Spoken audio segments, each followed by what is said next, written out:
There's no difference between me talking about his freckles and me talking about his brown skin. There's no difference.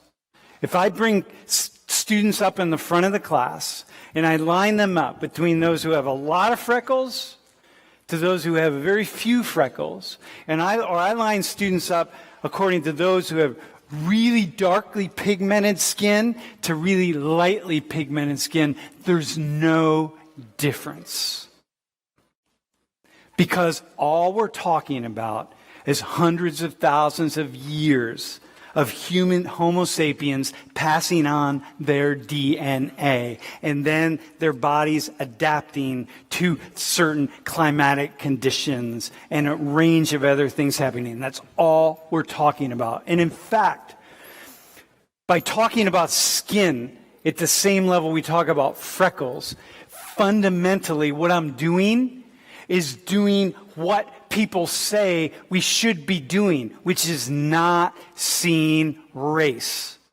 You've grown up in a world, in particular, where you've learned, hey, if I see race, if I talk about race, if I talk about this guy as black, and by the way, in one of the groups where people were really struggling with what we did in class a couple weeks ago, one of the people who was really struggling with it tripped over saying the word black. It makes no sense. And so we've grown up in this world where it's like we have learned, hey, don't talk about Miles. Oh, wait, don't talk about his hair. Don't talk about his eyes. Don't talk about his skin. No. If we talk about any of that stuff, that's going to be like we're walking in the world of racism. But we can talk about this guy's hair, and we can talk about his freckles and his skin and all sorts. And somehow that's okay because that's not politicized. And yet we're supposed to not see race. Dude, if you're supposed to not see race, that means you can talk about it. If you're comfortable with it, you can talk about it. We talk about all sorts of things with him. We talk about our ears, we can talk about our lips, we can talk about our eyebrows, our noses, anything, because it's all the same. As long as you don't hierarchically organize, meaning saying like, hey, freckles or non-freckles is good. Not having freckles is good, or having freckles is good, or not having brown skin is good, or having brown skin is good or bad or whatever. As long as we don't do that, all we're talking about is just differences. It's when we start to organize the differences, like, oh, but Tim has better hair than Miles. Clearly. Like, oh, I'd rather have Tim's hair than Miles' hair. Oh, yeah, it's just better. Like, yeah, I don't know, black people's hair, there's something about that. Miles' hair, like, I don't really know. Dude, now you're moving into the world of racism. Now you're moving into the world of like, oh, come on, man. But talking about it is what it is. And when we don't talk about it, once again, it elevates Tim and it holds Miles down. That's what happens. And I'm saying, no. We're going to talk about this. I'll put it all out in the open. Like this summer I went to the beach and I came back and I was, first really sunburned. But then after that, like my freckles, like they get, like there's more. But you said bad though, so I just want to walk on that. Because a lot of people who have freckles don't like having freckles. Because we've been taught that we should have clear skin. I find it interesting how you bring up the point that basically preference is how we rate like racism, because once preference comes in, we can view it as racism, because like some people might view that having white skin is better than having brown skin, but that's racist. But basically, preference is kind of like the key thing. If I'm talking about skin color, or I'm talking about your eyes, or I'm talking about hair, it's all the same to me. It doesn't matter. When I look in a mirror, I see perfection. Because perfection is 200,000 years of my ancestors passing genes down to get to me. And I can't change it. You know what I mean? I'm not going to have like plastic surgery. My hair turns gray. It's great. It's turning gray. I'm not going to change it not to make it not gray. It's straight, so it's straight. If it's curly, it's curly. If I get freckles, I get freckles. If I get whatever, it doesn't really matter. There's nothing. It's 200,000 years of evolution.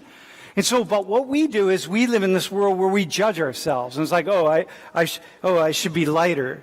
I should be darker because the world is telling us. The world creates the preference. If I said, listen, y'all, right, let me tell you something.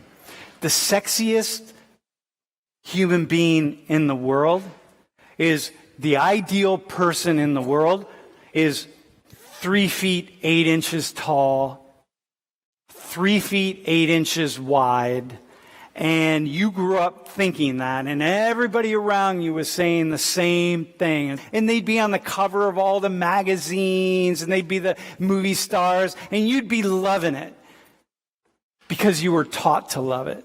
Everything that we love and that we prefer, we've been taught. This is why this stuff matters to Miles. It really matters to Miles. And it matters that we take these things seriously. So here's one study that people did, and we've replicated it, so it's done many times. So let's say this is your resume, and this is your resume, okay? And we get these two guys, and they're actors, and we dress them exactly alike, and they're not alike. They're not dressed alike, but they will be dressed alike. So imagine they're exactly dressed alike, okay? And we train them.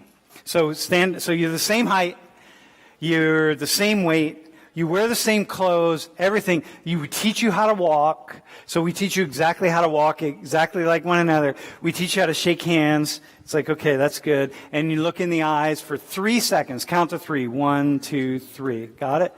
1, 2, 3. Hang on. You got to be a little softer because you don't want to be too hard. We're going to do it exactly like 1, 2, 3. Yep. And everything is going to be the same. Okay? And they have resumes. So he's got a degree from Penn State in engineering, and he's got a degree from University of Georgia in engineering, or let's say Michigan in engineering, and they're going to go for these jobs, right? And they're exactly the same. Their GPAs are similar. Everything is the same about them. Everything. You got it? Everything. And we make it exactly so that when they go in for an interview and they start talking to people, they have the exact same things that are going on, okay? We send them out to apply for jobs. And one of them has a felony drug record on the resume. They talk about it. Felony drug record. Conviction. And the other one, and then we switch it, and the other one doesn't. And we switch it back and forth. So sometimes it's Miles, sometimes it's Tim, all right? And then we keep going back and forth. Are we good? So we never know who it's going to be. And so we know, let's be clear, because this is a class on race relations, and we haven't evolved. We've evolved very far, but we haven't evolved as far enough, probably. So we know the most desirable applicant is Tim without a felony drug conviction. Who's the second most desirable applicant? Miles without a felony drug conviction? Or is it going to be Tim with a felony drug conviction? Percent receiving callbacks. So without a felony drug conviction, 34% of the white guy versus 14% of the black guy. 17% of the white guy with a felony drug conviction get called back versus 14% without. What do you think this class is about? You think Miles thinks he's coming to Penn State. He's going to get a fair shake. Peter thinks he's coming to Penn State. He's going to get a fair shake. White people, you understand what happens when we as white people say, hey, I'm not comfortable here. I think maybe we shouldn't talk about these issues in this way. Maybe this is really, I'm not really digging this. I don't like the way that we discriminate. And yet we're not willing to talk about it and take responsibility. They're both your classmates. You assume they're both going to get treated fairly. You assume it's all good. We're going to pick the best person for the job. Dudes, we can't even go that far. We would pick the white guy.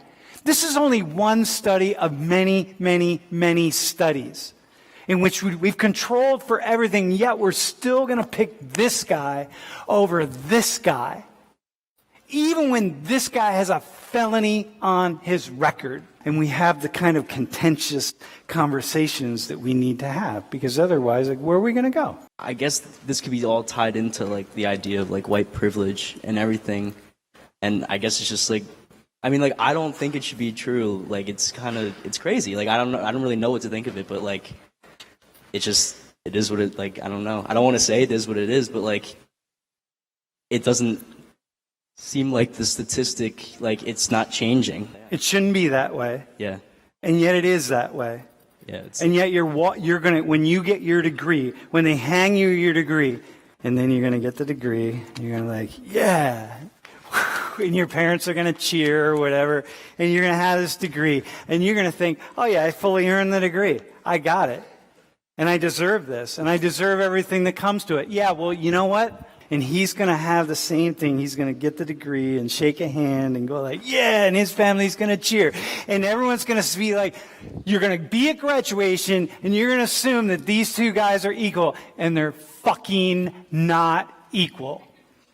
It's not, we are not there, my friends. We are not there. And every study we look at, every time we control to try to identify the rate, what it is that's going on, what we find is like, man, some people get some affirmative action that other people don't have. And then when these people, whoever's on top, when they don't want to talk about it, when they don't want to wrestle with the issues, it just elevates us, dude. Like, if we can just get people to stop having these difficult conversations and stop having to confront it and deal with it, then it's great. It's all good. I don't have to think about it. You and I can walk home with our degrees and feel like, yeah, we earned this stuff. And I'm never going to see when Miles doesn't, runs into this. I'm never going to see it. And I'm going to think, oh, I'm good. I'm not racist. I'm really good. I learned to not be racist. Really? So did all these people. And that's why I teach this class, because this stuff, man, I just got a problem with it. I guess I just got to work harder. I mean, it kind of like makes me lower, so I have to work harder to like compete with Tim or someone like Tim. So this is what Peter says, right? Same thing. Well, I'll change my name. I'll do whatever I got to do. You'll get a benefit just because you're named Miles Davis. You know what I mean? Yeah. People will just be like, dude, got to have this guy just so we can have Miles Davis hanging out with us. I already got step one down, I guess. You got one thing going for you. Yeah. But otherwise, no, you got a lot going for you. But still, right, it follows you around. It does. So your approach is to work harder. Yeah. He didn't say, did anyone hear him say, oh, well, I'm going to have to claim discrimination, or I'm going to have to go start a protest, or I'm going to have to go whatever. Who knows? The fuck? No, he didn't say any of that. He's like, well, I'll just take responsibility for what I can take responsibility for, and I'll work harder. You're not going to turn around and blame the system. You're going to turn around and just work harder. Because he could be blaming the system, but he's actually saying, no, I'll just take responsibility for myself and work harder. I kind of like figured I can't beat the system, and everybody that tries to beat the system, like the chances of success are very low. Yep. So why not play their game and beat them in their game? Yeah, just work harder. I got you. It's all you can do. When you're saying like, hey, I'm just going to work harder, and white people are over here saying, no, hang on, man, I'm going to go right up here. And white people are sitting back going like, man, why do we got to keep talking about this stuff? Like, come on, man. Aren't we done with this? Like, come on. Stop. People keep complaining. Like, what's the problem here? What is it? Especially black people, man. They're always complaining. Asians, black people, Latinos. What the fuck? Like, stop complaining. Just make it happen. So the problem is when you're sitting back in this way and saying like, yeah, I don't know, then it all works. It works to keep some people in power, man.